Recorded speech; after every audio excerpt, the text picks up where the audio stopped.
Hello दोस्तों, स्वागत है आज की इस वीडियो में। आज की इस वीडियो में हम आपको सिखाएंगे प्रतिस्थापन विधि द्वारा क्वेश्चन को कैसे सॉल्व किया जाता है। जैसा कि जो एक्सरसाइज चलेगा, प्रश्नावली हमारा चलेगा 3C चलेगा डॉक्टर मनोहरी बुक से। तो पहला क्वेश्चन चलिए स्टार्ट करते हैं। देखिए क्या कह रहा है। कह रहा है कि निम्नलिखित समीकरणों को प्रतिस्थापन विधि द्वारा हल कीजिए। तो जो हमारा बुक है डॉक्टर मनोहरी का है, ठीक।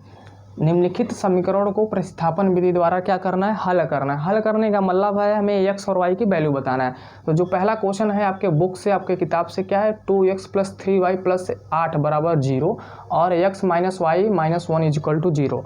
अब हमें इसी में प्रतिस्थापन विधि का यूज करना है और उसके बाद हमें x और y की वैल्यू बताना है दोस्तों, ठीक है। तो कुछ इसको पहले समीकरण को सही तरीके से कर लेते हैं। तो ये जो आपका समीकरण 1 है 2x + 3y, इस 8 को प्लस है उस साइड ले जाएंगे तो क्या हो जाएगा, माइनस हो जाएगा। तो ये आपका समीकरण नंबर 1 बन गया। अब इसी प्रकार इसमें क्या करेंगे भाई, x - y, इस माइनस को उस साइड ले जाएंगे तो क्या हो जाएगा, +1 हो जाएगा। तो इस समीकरण नंबर 2 बना। अब हमें क्या करना है इस क्वेश्चन में, समीकरण 2 से चाहे x की वैल्यू निकाल लीजिए चाहे y से निकाल लीजिए, ठीक है। तो यहाँ पे हम लिखेंगे क्या, समीकरण किससे भाई, 2 से। समीकरण 2 से क्या, x - y = 1 है। और जब हम इस माइनस को उस साइड ले जाएंगे तो क्या हो जाएगा आपका 1 + y हो जाएगा। ये आपका जो समीकरण बन के आया है इसी का नाम है समीकरण नंबर 3। अब इसी समीकरण 3 को उठा के हमें 1 में रखना है, 2 में नहीं रखेंगे। किस में रखना है दोस्तों, 1 में रखना है।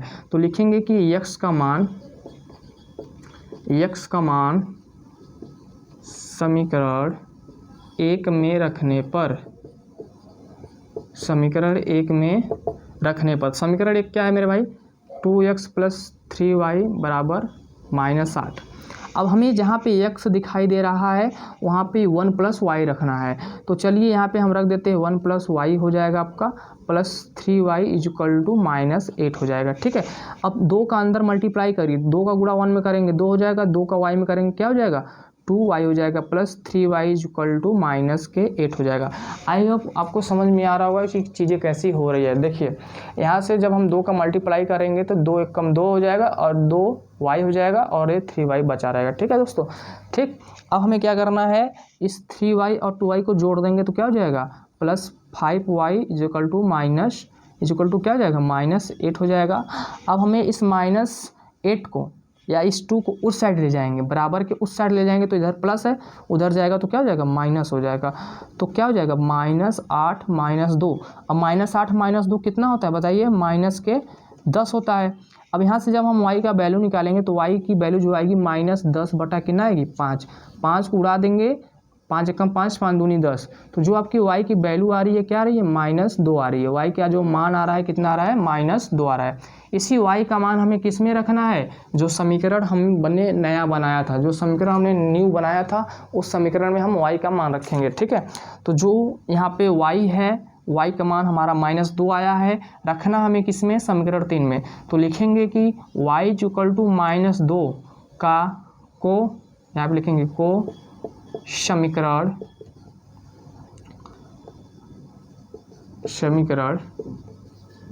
3 में रखने पर, ठीक है दोस्तों, 3 में रखने पर, ठीक।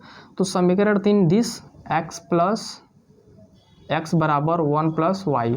अब y की जगह पे क्या रखेंगे बता दीजिए, -2 रखेंगे। अब 2 में से 1 घटाएंगे तो जाहिर सी बात है कितना आएगा, -1 आएगा, ठीक है दोस्तों। तो यहाँ पे हमारा जो फाइनल आंसर आ रहा है, अतः x = -1 और y = -2, ठीक है। तो ये जो पहला क्वेश्चन था आपके बुक से, पहला क्वेश्चन यही था कि आप x और y का मान बताइए प्रतिस्थापन विधि द्वारा। तो हमने यहाँ पे x का मान निकाला, -1 आया है और y का मान -2 आया, ठीक है दोस्तों। अब क्वेश्चन नंबर 2 देखिए क्या कह रहा है। क्वेश्चन नंबर 2 इसको आप नोट कर लीजिएगा, ठीक। इसको आप वीडियो को पॉज करके इसको आप नोट कर लीजिएगा। मैं आपको दूसरा नंबर क्वेश्चन बताने वाला हूँ, ठीक है। प्रश्नावली 3C चल रहा है, प्रतिस्थापन विधि हम लोग पहुँच चुके हैं अब और क्वेश्चन प्रैक्टिस कर रहे हैं। देखिए क्वेश्चन नंबर 2 क्या है। क्वेश्चन नंबर 2 है आपका x - y = 3 तथा x/3 + y/2 = 6, ठीक है दोस्तों। ये हमें क्वेश्चन दिया है, ये आपका क्वेश्चन इक्वेशन नंबर 1 मान लीजिए इसको, ये इक्वेशन नंबर 2 है, लेकिन इसको थोड़ा सही करते हैं। इसको क्या करते हैं, सही करने का मतलब ये है कि इसको हम थोड़ा एलसीएम लेते हैं, लसा मसा कुछ करते हैं। लसा मसा का मतलब एलसीएम लेना होता है, ठीक है। लसा का मतलब क्या होता है, एलसीएम लेंगे ताकि जो हमारा डिवाइड में दिख रहा है ना, 3/2 ये गायब हो जाए।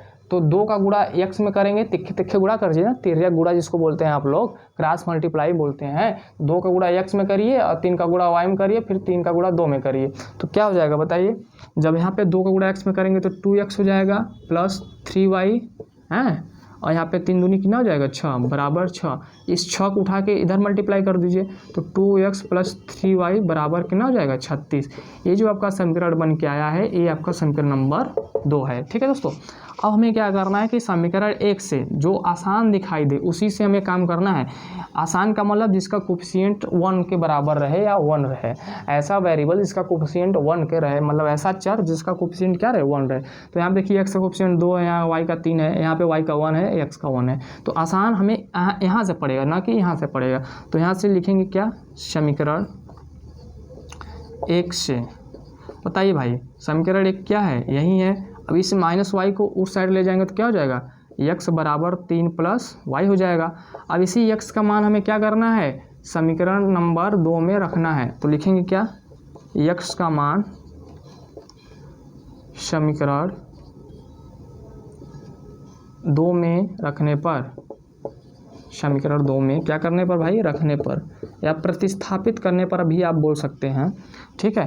तो x का मान यहाँ पर रखें तो क्या हो जाएगा, 2x प्लस 3y बराबर 36 हो जाएगा है। x का मान 10 है, 10 का मतलब 3 प्लस वाई है, तो 2 इंटू 3 प्लस वाई बराबर 3y बराबर 36 प्लस वाई है, 3y बराबर 36। अब 2 का अंदर गुणा कर दीजिए तो 6 हो जाएगा, 2 का 1 में करेंगे तो कितना हो जाएगा, 2y हो जाएगा प्लस 3y इक्वल टू 36। और यहाँ पे देखिए जुड़ जाएगा, 3 दूनी कितना हो जाएगा 5 हो जाएगा, तो 5y बराबर 36। अब इसी 6 को उस साइड ले जाएंगे, माइनस हो जाएगा, तो 5y कितना आ जाएगा 36 माइनस 6, 36 में 6 माइनस कर दीजिए, कितना आएगा भाई 30 आएगा, ठीक है। अब हमारा ये आ गया 5y बराबर 30। अब यहाँ से y की वैल्यू निकालना है, मतलब 5 को नीचे डिवाइड कर देंगे, तो यहाँ पे क्या हो जाएगा 30 बटा के 5, 5 एकम 5, 5 छके 30। तो जो हमारा y निकल के आ रहा है भाई, y का मान कितना निकल के आ गया, 6 निकल के आ गया। अब इसी y का मान हमें किस में रखना है, समीकरण नंबर 3 में रखना है। तो यहाँ पे लिखेंगे क्या, y का मान समीकरण 3 में रखने पर, समीकरण 3 क्या है, x बराबर 3 प्लस वाई, x बराबर 3 प्लस वाई, और y का मान कितना आया है 6 आया है। तो यहाँ पे क्या हो जाएगा 3 प्लस 6, तो x बराबर कितना आया निकल के 9 आया। अतः x का मान 9 है और y का मान कितना है दोस्तों 6 है। अतः x का मान कितना है 9 है और y का मान कितना है 6 है। हमने 2 क्वेश्चन को प्रैक्टिस किया है, प्रतिस्थापन विधि द्वारा इस क्वेश्चन को हमने प्रैक्टिस किया है और देखा है कि x का मान 9 आ गया और y का मान 6 आ गया, ठीक है दोस्तों। अब क्वेश्चन नंबर 3 भी देख लीजिए क्या कह रहा है। ये आपके एनसीईआरटी बुक से था, ये जो क्वेश्चन है ये एनसीईआरटी में आपको देखने को मिलेगा अच्छे से, ठीक है। आप वीडियो को पॉज करके आराम से इसको नोट करिए और समझिए और इसको घर पे प्रैक्टिस करिए। प्रैक्टिस करेंगे तभी समझ में आएगा, और एग्ज़ाम में ऐसे ही क्वेश्चन आते रहते हैं, ठीक है। तो मैं अब क्वेश्चन नंबर 3 को डिस्कस करने वाला हूँ। क्वेश्चन नंबर 3 देखिए क्या कह रहा है, बहुत आसान है। तो जो क्वेश्चन 3 है आपका है x प्लस वाई बराबर 10 है, 10 तथा 2x माइनस 3y बराबर कितना है 0 है। ये हमें 2 इक्वेशन दे दिया है। हमें क्या गिवन है दोस्तों, 2 इक्वेशन गिवन है, ठीक है। तो 2 इक्वेशन गिवन है। अब पहला इक्वेशन ये है आपका और दूसरा इक्वेशन क्या है आपका ये है, ठीक है। अब हम क्या करेंगे, समीकरण 1 से x का मान निकाल लेंगे। तो यहाँ पे लिखेंगे क्या, समीकरण 1 से क्या, x plus y equal to 10 है, ठीक है। यहाँ से x का मान निकालेंगे तो क्या हो जाएगा, y उस साइड चला जाएगा, तो y उस साइड जाएगा तो माइनस हो जाएगा, ठीक है। क्योंकि यहाँ पे देखिए प्लस था तो उस साइड जाएगा, बराबर के राइट साइड जाएगा तो क्या हो जाएगा माइनस। अब इसी x का मान उठा के हमें समीकरण 2 में रख देना है, प्रतिस्थापित कर देना है। तो लिखेंगे कैसे, x का मान समीकरण 2 में प्रतिस्थापित करने पर, ऐसे लिख लिया करिए आप लोग, प्रतिस्थापित करने पर। प्रतिस्थापित करने पर का मतलब ये हुआ कि रखने पर। तो जब हम x की जगह पे 10 माइनस वाई रखते हैं तो देखिए क्या होता है। पहले समीकरण 2 क्या है आपका, 2x minus 3y equal to 0। अब इसी x की जगह पे हमें 10 माइनस वाई रखना है, तो क्या हो जाएगा, 10 minus y minus 3y equal to 0। अब 2 का अंदर मल्टीप्लाई कर दीजिए तो 10 दूनी 20 हो जाएगा, और 2 का गुणा y में करेंगे तो 2y हो जाएगा। ठीक है, अब यहाँ पे क्या हो जाएगा, 3y हो जाएगा बराबर 0। देखिए दोस्तों, 3 और 2 कितना हो जाएगा, 5 हो जाएगा। समझ में आ रहा है ना, जब 2 जगह माइनस रहता है तो जुड़ता है। तो यहाँ पे क्या हो जाएगा, माइनस 5y इक्वल टू 0। इसी 20 को उस साइड ले जाइए या इस 5 को उस साइड ले जाइए, तो 20 इक्वल टू 5y हो जाएगा। ये प्रोसेस समझ में आया क्या, मैंने क्या किया, ये जो माइनस 5y है हम बराबर के उस साइड ले गए हैं, दाहिने साइड ले गए हैं, तो हमारा प्लस हो गया। अब यहाँ से जब y की वैल्यू जब निकालेंगे तो 20 बटा के ना हो जाएगा, 5 हो जाएगा। अब इसको उड़ा देंगे, 5 एकम 5, 5 चौके 20, तो जो हमारा y का वैल्यू आएगा वो कितना आएगा, 4 आएगा। y का जो हमारा मान आएगा वो कितना आएगा दोस्तों, 4 आएगा। अब इसी y का मान हमें किस में रखना है, समीकरण नंबर स्टार, या इसको 3 दे दीजिए नाम। अब क्या लिखेंगे यहाँ पे, y का मान समीकरण 3 में रखने पर, 3 में रखने पर। ठीक है, समीकरण 3 में रख दीजिए। चलिए रखते हैं। समीकरण 3 क्या है आपका, x बराबर 10 माइनस वाई। अभी y की जगह पे हमें 4 रखना है।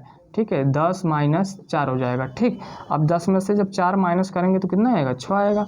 इसका मतलब क्या होगा कि x का मान आपका 4 आया है और y का मान कितना आया है, x का मान 6 आया है और y का मान कितना है, 4 आया है। ठीक है, आप यहाँ पे देख रहे हैं हमारा आंसर कितना आसानी तरीके से निकल के चला रहा है। बस आपको मेथड पता होना चाहिए, बाकी आंसर धड़ाधड़ निकल के चला आएगा। ठीक है दोस्तों, ठीक, थैंक यू।